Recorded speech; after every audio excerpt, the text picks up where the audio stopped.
ಆದರೆ ಈ ಭೂಲೋಕಕ್ಕೆ ಈ ದೇವೇಗೌಡನೇ ಅಧಿಪತಿ. ಕೋಟಿ ಕೋಟಿ ಗಾಂಧಿ ನೋಟನ್ನು ಲೂಟಿ ಮಾಡೋದೇ ಈ ದೇವೇಗೌಡನ ಗಮ್ಮತ್ತು.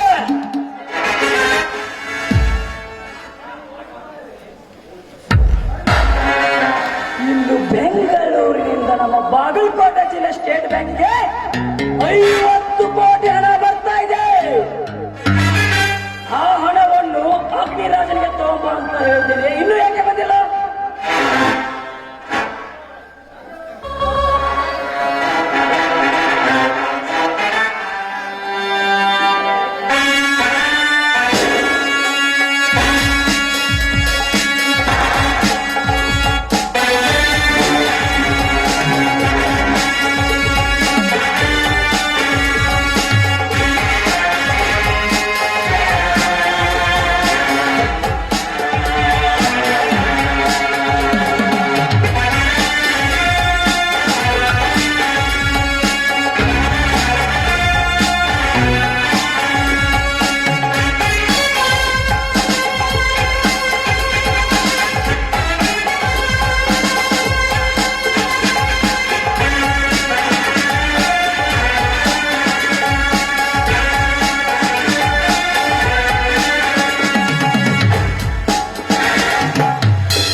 ನೀವು ಹೇಳಿದ ಕೆಲಸವನ್ನು ಮಾಡಿ ಮುಗಿಸಿಕೊಂಡು ಬಂದಿದ್ದೇನೆ.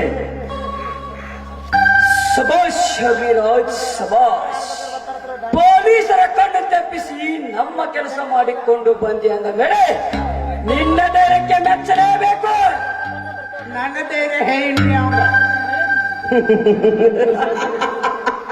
ಗೌಡ್ರಿ, ಪೊಲೀಸರೇ ಅಷ್ಟೇ ಅಲ್ಲ, ಇಡೀ ಮಿಲಿಟರಿಯವರು ಕಾವಲಿಟ್ಟರು ಅವರ ಕಣ್ಣು ತಪ್ಪಿಸಿಕೊಂಡು ನನ್ನ ಕೆಲಸವನ್ನು ಮುಗಿಸಿಕೊಂಡು ಬರುತ್ತೇನೆ ಅಂತ ಚಾಣಾಕ್ಷ ಹೊಂದಿದ್ದೇನೆ. ತೆಗೆದುಕೊಳ್ಳಿ ಹಣವನ್ನು.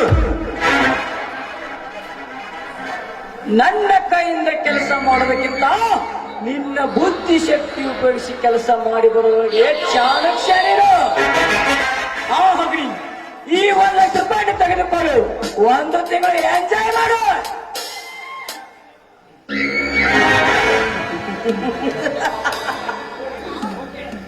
ಓಕೆ ಗೌಡ್ರಿ, ಹಾಗೆ ಮಾಡ್ತಾರೆ. ಈ 1 ಲಕ್ಷ ರೂಪಾಯಿ ತೆಗೆದುಕೊಂಡು 1 ತಿಂಗಳು ಎಂಜಾಯ್ ಮಾಡುತ್ತೇನೆ.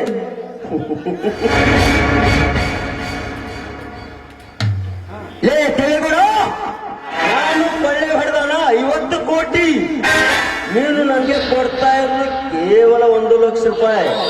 ಇದರಲ್ಲಿ 1 ತಿಂಗಳು ಎಂಜಾಯ್ ಮಾಡಬೇಕೇ?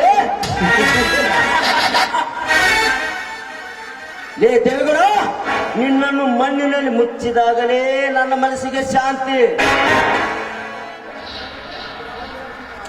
ಅವಾಗ ನಾನು ಇಷ್ಟ ಬಂದಂತೆ ಎಂಜಾಯ್ ಮಾಡುತ್ತೇನೆ. ಏನ್ ವಿಚಾರ ಮಾಡ್ತಾ ಇದೀಯ?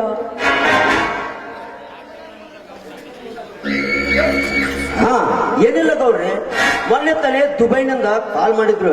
ಅವ್ರಿಗೆ 10 ಹುಡುಗಿಯರು ವೇಷವಾಟಿಕೆ ಬೇಕಾಗಿದ್ದಾರೆ ಅಂತೆ. ನಾಳೆ ವಿಮಾನದಲ್ಲಿ ಕರೆದುಕೊಂಡು ಬಾ ಎಂದು ಹೇಳಿದ್ದಾರೆ. ಏನು 10 ಕಾಲೇಜು ಹುಡುಗಿಯರು?